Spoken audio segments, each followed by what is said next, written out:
Guys, welcome. Collective reading tayo ngayon. So, itatanong natin to, no, para to sa mga no contact situation. Ano yung kinakatakot niya sa katahimikan mo? Okay? So, be open-minded po, no? Hindi halos lahat makaresonate. Thank you nga po pala sa mga nagsusubscribe, sa mga bumabalik. Maraming salamat. Give me the message. Ano yung kinakatakutan niya sa katahimikan mo? Okay? Give me the message. Ano yung kinakatakutan ng taong ito? Lalo-lalo kapag tahimik ka at hindi nagpaparamdam. Give me the message. Ano yung kinakatakutan ng tao na to sa'yo? Lalo-lalo na kapag tahimik ka.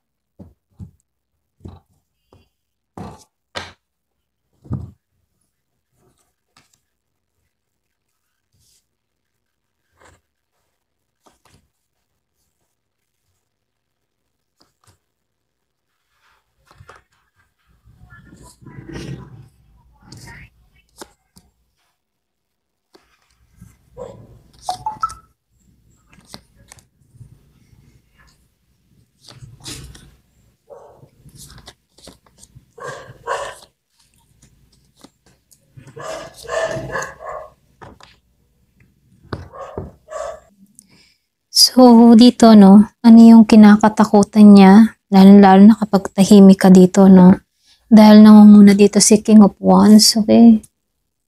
Ayusin ko lang. Dahil nangunguna dito si King of Wands, naka-reverse siya.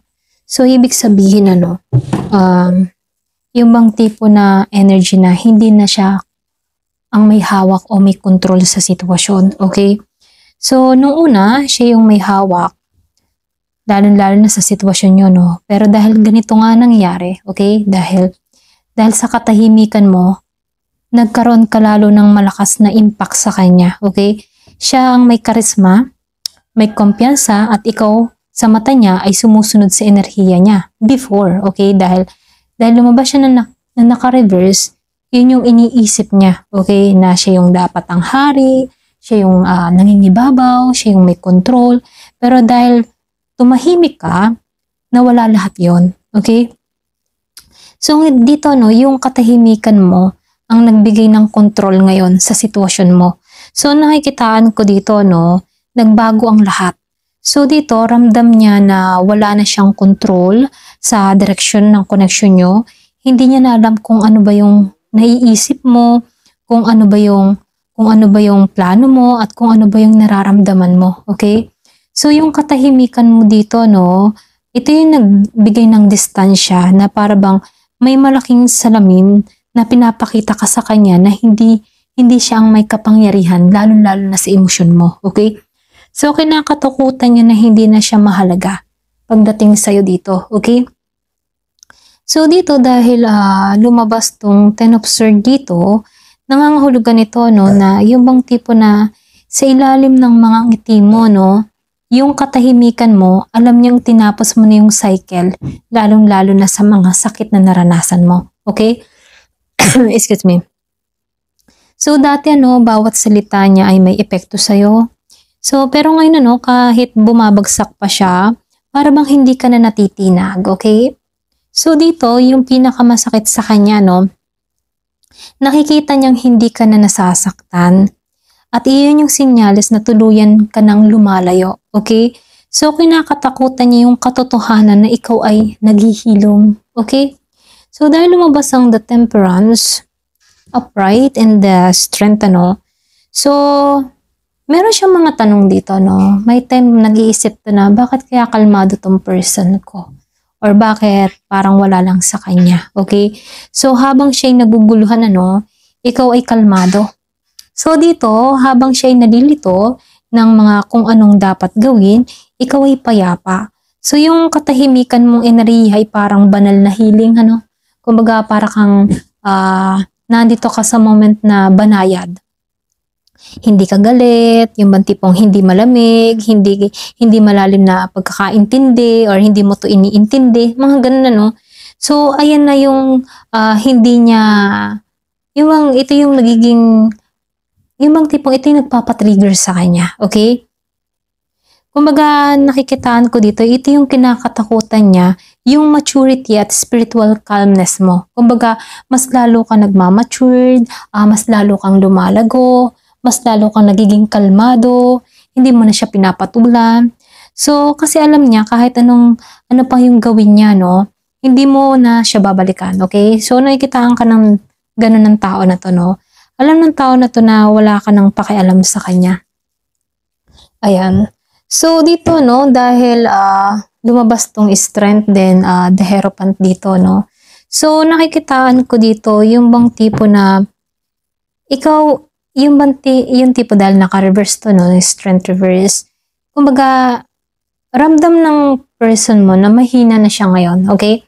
So, dati, siya yung matapang, siya yung may pride, pero ngayon, nararamdaman niyang nawalan siya ng lakas. Yung bang bawat tahimik mo, araw-araw, ay para bang pag-atras ng kanyang mga confidence, okay? So, pakaramdam niya, ikaw na ngayon yung pinakamalakas. Kahit walang salita, kahit walang away. So, takot siya dahil napapalitan ng rules. Okay? So, ikaw yung may control, siya yung natatakot. Okay? So, dito dahil lumabas ang the Hierophant reverse dito, no? So, alam niyang nagbago ka. Ayan. Sorry. So, the Hierophant upright, ayan. Namali ang tingin ko. So, ito, no? The Hierophant upright. Kumbaga, alam niyang nagbago ka. Hindi lang sa emosyon, kundi sa pananaw sa buhay. So dito, nakikitaan ka ng tao na to na ikaw na ngayon yung yung tipo na sumusunod sa mas mataas na wisdom, okay? Or pwede rin kita ka niya dito na malawak na yung iyong pangunawa, okay? Para bang may divine guidance kang sinusunod, okay? So kung dati ginagabayan ka ng emosyon or attachment, ngayon spiritual na yung gumagabay sa'yo, okay? So, nakikitaan ko dito nagkakaroon ka ng spiritual understanding na yun yung umiiral sa'yo. Okay? So, kinakatakutan niya na mas malalim ka na ngayon kaysa sa dati. Ganon. So, dito, hindi ka na madaling hilahin pabalik. Okay? So, dahil lumabas ang the full reverse dito and the devil reverse dito, nakikitaan ko dito, yung bang tipong takot siyang magsimula muli. Okay? So, habang ikaw ay handang naglalakad sa bagong landas kahit ba mag-isa ka, siya naman ay takot, okay? Takot siyang umamin ng pagkakamali, takot siyang bumalik at muling masaktan, takot siyang wala ng tanggap sa kanya, ganon. So, nakikitaan ko dito, sa bawat araw ng katahimikan mo, mas lumalalim yung takot niyang lumapit sa'yo, okay? So, takot siyang hindi mo na siya tanggapin, kung sakaling subukan niya magsimula muli, So, andun yung takot niya rito. So, dahil lumabas tong the devil reverse, yung iba sa inyo nakikitaan ko dito, ramdam ng taong ito na binitawan mo na siya. Okay? So, ito yung pinakamalakas na card kasi dito sa the devil reverse ay tanda ng pagkawala ng tanikala. Okay? So, ibig sabihin, dati baka may emotional bondage or toxic attachment kayo. Pero ngayon, nakakalaya ka na. So, dito pumapasok yung bang tipo na wala na siyang yung bang tipo dependency, wala na siyang dependency sa'yo, wala ng guilt, wala ng takot. Pwede ikaw, wala ka ng dependency sa kanya, wala ka ng guilt, wala ng takot, ganun, So, yung katahimikan may simbolo ng freedom, okay? At iyan yung kinakatakutan niya ng tuluyan kasi pinakawalan mo na siya sa puso mo, okay? So, dito dahil lumabas ang 8 of Cups, reverse, ito yung tipo ng ayaw ng tao na to na umalis pero wala siyang magawa, okay? So, may bahagi pa rin sa kanya na ayaw bumitaw kahit alam niyang wala na siyang lugar sa mundo mo, ganon. So, kaya yung katahimikan mo, may paglayo na para bang trahedya ito sa kanya. So, dito, gusto ng tao na to na humabol, pero may pride na pumipigil, okay? So, sa tuwing hindi ka nagsasalita, para bang sinasabi mo na tama na. Yun yung kinakatakutan niya dito kasi unti-unti na yung paglayo mo sa kanya. Okay? So, dahil lumabas din tong King of Cups, reverse, ano, dito, and the Three of Pentacles reverse, ano. So, ngayon, nakikitaan ka ng tao na to na hindi ka na niya makontrol sa emosyon, okay? So, siya yung emotional, ngayon, siya yung pabago-bago, at minsan, nagiging self-destructive tong tao na to, no? Habang ikaw ay kalmado, so, siya yung nagugulahan, ramdam niya sa lahat na pinipigil mo yung emosyon noon na kung saan ngayon unti-unti na niyang nararanasan ngayon. Okay?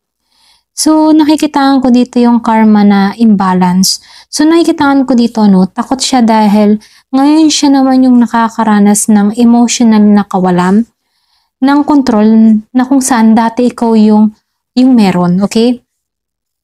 Kumbaga, yung bang tipo na ngayon siya natatakot kasi wala na siyang hawak sa'yo na dati meron. Okay? So dito, dahil lumabas ang Three of Pentacles reverse dito, nakikitaan ko dito, no, hindi na ikaw yung, kumbaga ikaw, para bang ang energy mo dito na hindi na ako yung bahagi ng plano mo. Ganun, or pwede rin bumitaw ka na rito. Okay?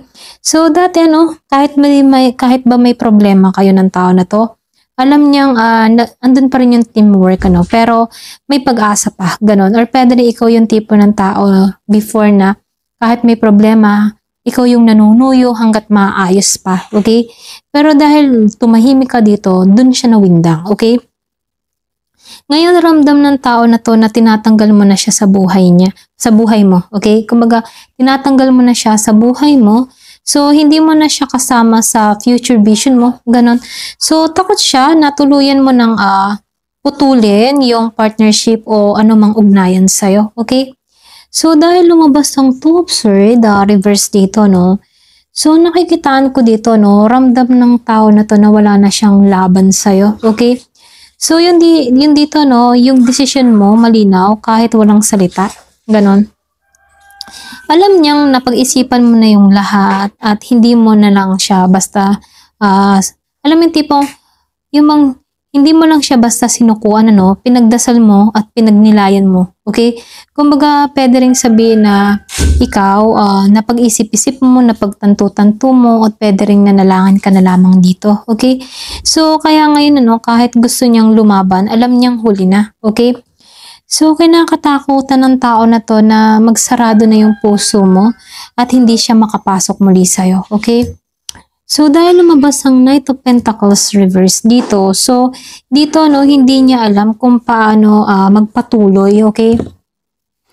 Nawawalan siya ng direksyon na kung saan, dati sigurado siya na babalik ka or papansinin mo siya, pero ngayon matatag yung katahimikan mo. Para bang huminto yung mundo niya, okay? So, takot siya sa pagkawala ng momentum, takot siyang tuluyang mawala ka sa linya ng oras niya. So, ganun So, dito, dahil lumabas ang The Devil upright dito, wala na talaga yung iba sa inyo. So, dito, ito yung pinakamalinaw sa baraha spread na yung katahimikan mo ay simbolo ng rebirth, okay? So, hindi ito tungkol sa galit o pagtakas, kundi sa pagtatapos sa lumang chapter para makapagsimula muli ng bago. Ganon, okay? So, para sa kanya, ito yung pinaka nakakatakot kasi hindi na ikaw yung dati. Okay? Dahil wala ng connection sa dating cycle, hindi ka na bumabalik kahit minsan, ganon. So, malaya ka, kalmado ka, at hindi ka na nakatali sa kanya, okay? So, yung enerhiya ng katahimikan mo, nakikitaan ko dito na hindi ito pagtatago. Kumbaga, ito yung kapangyarihan mo.